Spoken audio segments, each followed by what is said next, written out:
Salut à tous, ravi de retrouver sur canalturf.com pour évoquer le programme de ce vendredi 15 octobre, réunion principale et quintée sur l'hippodrome de Paris-Vincennes. Nous évoquerons donc cette compétition, quelques autres courses également sur l'hippodrome du plateau de Gravel, ensuite direction la Réunion 3 à Feur où j'ai pu m'entretenir avec plusieurs professionnels y participant avec des ambitions. Nous évoquerons également rapidement la Réunion 5 à Toulouse où j'aurai un coup de cœur à vous indiquer. On commence donc par le prix ERA, le quintet de ce vendredi. Mon préféré sera le numéro 9, Deus Ex Machina. Un Deus Ex Machina qui reste certes sur deux disqualifications, mais auparavant il avait signé trois probants succès, dont un dans un quintet sur le tracé proposé. Un cheval dur à l'effort, il se plaît sur la grande piste et à mon avis ici, il s'annonce redoutable malgré ces deux dernières disqualifications. Le 16, Comte de Titay conduira l'opposition, un cheval confirmé à ce niveau, une victoire, 5 places en 7 quintés. Il est doté d'une bonne pointe de vitesse finale.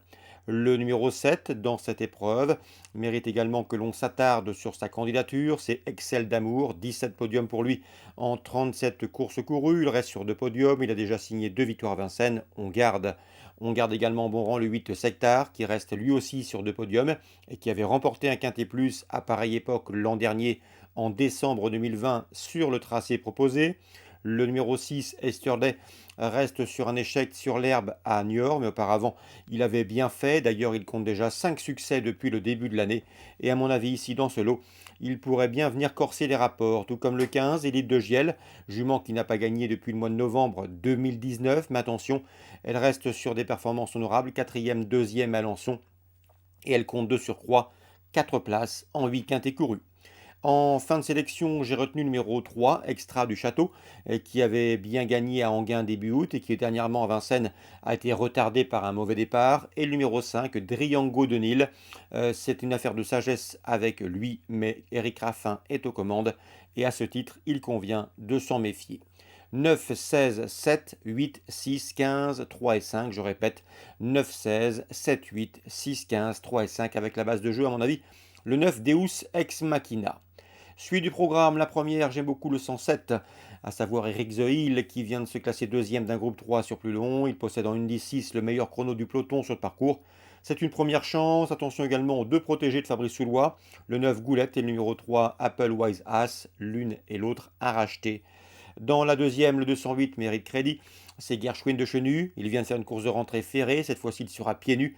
C'est un objectif. Tout comme le 12, Gabi Devals, qui collectionne les bons résultats depuis plusieurs semaines. Lors de ses 5 derniers parcours, il a enregistré 5 victoires et une place de deuxième. Le 211, Gitano Jack, bon cheval, très bon cheval même, a également la pointure d'une course comme celle-ci. Donc le 8, le 11 et le 12 dans la deuxième pour d'éventuels couplets.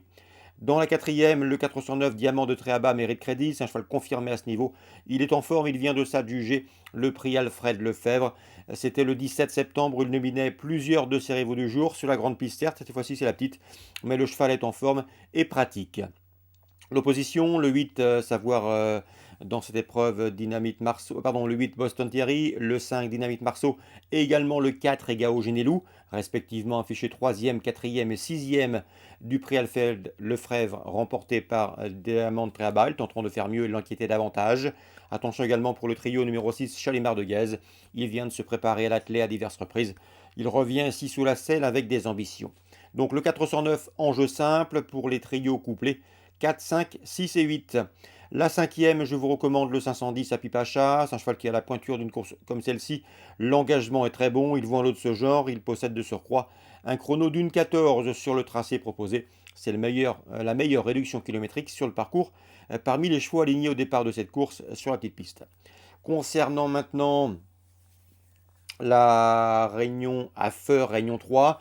Lilian Durantet présente le 106 Flying Brickell, c'est un cheval de qualité qui vient de s'essayer à Vincennes. Avec lui, c'est une affaire de départ. Il est compliqué en partant, mais c'est un cheval qui est en retard de gain. Ici, pour son retour outre-montée, l'opposition est dans ses cordes, à mon avis, s'il s'installe en tête. Il faudra être fort pour le déloger, le 106 Flying Brickell. Concernant Mehdi Chevalier, au service, pardon, qui travaille dans l'écurie de Marc Sassier depuis presque 3 ans, j'ai pu converser avec lui. Il m'a dit que le 201 Guyane Gemma est une jument de qualité qui vaut un lot de ce genre. On l'a préparé en conséquence pour cette course. Numéro 1 derrière l'autostart, peut-être un aléa, un handicap, mais Elle a la pointure, 201 Guyane Gemma. L'entourage est confiant dans cette course réservée aux apprentis. À noter qu'elle sera drivée par Pierrot Béas qui va rejoindre prochainement l'écurie Marc Sassier après avoir longtemps travaillé dans l'écurie Jean-Paul Marmiot. Concernant la cinquième, j'ai pu m'entretenir également avec Frédéric Bonnefoy. Il présente le 508 All Dream dans cette épreuve. Le cheval est au mieux, mais attention, cette fois-ci, il affronte les meilleurs chevaux de la promotion dans la région. Donc l'entraîneur est plutôt confiant pour une placette, pour une place difficile pour lui de gagner. Il faut donc lui préférer le 11 Arid Sassi, qui est en retard de gain et collectionne les bons résultats, et surtout le 13 Orchestro, qui sera mon favori, un cheval dur à l'effort que Guillaume Miguet aime bien. Il me l'a recommandé chaudement lors des dernières semaines et le cheval lui donne raison. C'est un cheval qui devrait ensuite courir la finale à Paris. En tout cas, l'opposition est dans ses cordes. Le 513 Orchestro devant le 511 Arid Sassi, mes deux préférés pour ce cinquième rendez-vous. Dans la sixième, j'ai pu converser avec Mehdi Chevalier, comme je vous le disais. Il sera sur le sulky du 606 General Sly. La dernière fois, au sulky, le cheval a préparé cette course. Cette fois-ci, il sera pieds nus, comme il l'était lorsqu'il avait gagné au Sable d'Olonne. C'est un cheval qui apprécie les parcours de vitesse. Il sera déféré, comme je vous le disais. Il peut aller de l'avant, il sait démarrer. Et à mon avis, s'il s'installe en tête, il peut les emmener très loin et pourquoi même, pas même s'imposer, car il en a les moyens. Mehdi Chevalier est assez confiant. 606 General Sly, toute première chance dans ce lot. Le numéro 3, Géant Sartrois, qu'il convient de racheter, a également les moyens de conclure sur le podium. 606, 603. Dans la huitième, je pense qu'il faut faire confiance aux chevaux du deuxième échelon dans cette épreuve où il faudra parcourir une distance de longue haleine. Le 811, Doual du Gers, ne sera pas dérangé par les 3 km 500. Bien au contraire, c'est un cheval dur. Le 809, dans cette épreuve, même topo, Carnaval de Vivier, qui devrait également jouer les premiers rôles. Il se déplace avec des ambitions. Il est présenté par la famille du Val d'Estaing. On se déplace dans le centre-est avec des ambitions. Et le numéro 6 également, c'est Epic Julery, un cheval dur. Ces trois-là doivent rendre la distance, mais à mon avis, ils ont les moyens de le faire victorieusement. Donc 811, 809, 806. Toulouse, Réunion 5, je vous parlais d'un coup de cœur, il s'agira du 506 Apollo. Le cheval a débuté correctement dans le toujours bien composé prix de Crève-Cœur. Cette fois-ci, à mon avis, l'opposition est moins relevée. Il trouve donc l'occasion d'ouvrir son palmarès dans cette épreuve. C'est à Toulouse, le 506 Apollo, entraînement Christophe Ferland. À mon avis d'ailleurs, l'écurie Christophe Ferland peut réaliser une belle journée toulousaine en ce vendredi 15 octobre. Nous, on se retrouve demain pour une nouvelle émission.